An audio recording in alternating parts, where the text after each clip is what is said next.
আসসালামু আলাইকুম রহমতুল্লাহ। আপনি কি জানেন, এক ফোঁটা পানি দিয়েও মানুষ জান্নাতে যেতে পারে?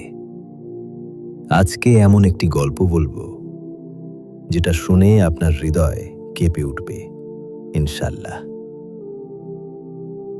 অনেক বছর আগে এক যুবক মসজিদের অজুখানায় ঢুকেছিল। তখন একজন বৃদ্ধ লোক অজু করছিলেন, কিন্তু কল ভাঙা ছিল, পানি খুব ধীরে পড়ছিল। যুবক দেখল বৃদ্ধ লোকটা কষ্ট করে হাত মুখ ধুচ্ছেন, কেউ সাহায্য করছে না, কেউ খেয়ালও করছে না।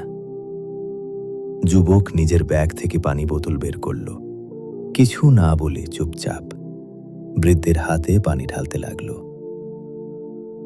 বৃদ্ধ কিছু বললেন না, শুধু একবার তাকালেন, চোখে এক অদ্ভুত কৃতজ্ঞতা, যেন বললেন, আল্লাহ তোমাকে যেন শান্তি দেন ছেলে।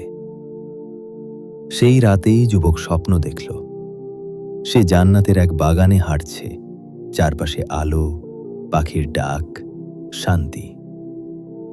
একজন এসে বলল, তুমি জানো তুমি এখানে কেন এসেছ? যুবক বলল, আমি তো কোনো বড় আমল করিনি। লোকটি বলল, সেদিন তুমি সেই বৃদ্ধকে যখন পানি দিয়েছিলে, তিনি একজন আল্লাহর প্রিয় বান্দা ছিলেন, আর তিনি তোমার জন্য দোয়া করেছিলেন, হে আল্লাহ, এই যুবক যেমন আমার কষ্ট দেখেছে, তুমিও কিয়ামতের দিন তার কষ্ট সহজ করে দাও।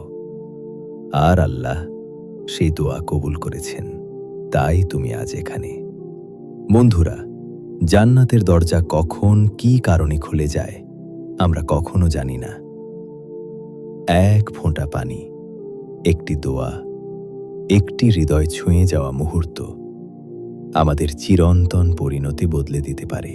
ভিডিওটি ভালো লাগলে শেয়ার করুন আপনার প্রিয়জনের সঙ্গে, আর এমন আরও গল্প পেতে সাবস্ক্রাইব করুন ইলমুন নূর চ্যানেল। আল্লাহ আমাদের সবাইকে ছোট আমলে জান্নাতের পথ দেখানোর তৌফিক দিন। আসসালামু আলাইকুম রহমতুল্লাহ।